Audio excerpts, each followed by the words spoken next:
Tago-taguan. Batang 90s ako. Naabutan ko pa yung mga larong kalye, tumbang preso, luksong baka, at syempre, tago-taguan. Pero yung gabing iyon, kakaiba. Tago-taguan, maliwanag ang buwan. Wala sa likod, wala sa harap. Magbibilang ako hanggang 10. Sa ikatlong bilang, sumilip ako. Para mandaya sana. Pero may batang babae sa tabi ko. Nakapikit. Nagsasabi rin ng 1, 2. Hala, sino ka? Tanong ko.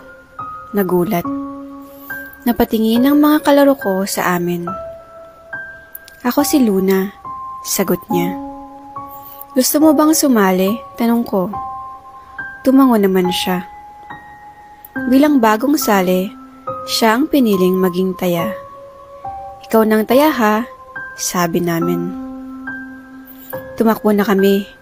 Nagtago ako sa likod ng nakaparadang sasakyan. Naririnig kong natataya niya na isa-isa ang mga kasama ko. Pero ibang kaba ko. Nanginginig ako. Huli ka! Sigaw ni Luna. May humawak sa paa ko. Si Luna. Nasa ilalim ng sasakyan. Paano siya nakarating doon? Tumakbo ako papunta sa mga kaibigan ko. Tumatawa lang si Luna habang nakatitig sa akin. Isa pa, ayaw niya. Ayaw na namin. Madilim na. Kailangan na naming umuwi. Pero mapilit siya. Ako pa rin ang taya. Sabay ngiti. Pumayag na lang kami. Nagtago ulit. Pero ilang minuto lang, sumigaw si Elmer. Kakaibang sigaw. Luna, nasaan si Elmer? Tawa lang siya ng tawa. Tapos, tumakbo sa likod ng puno. Kumakanta.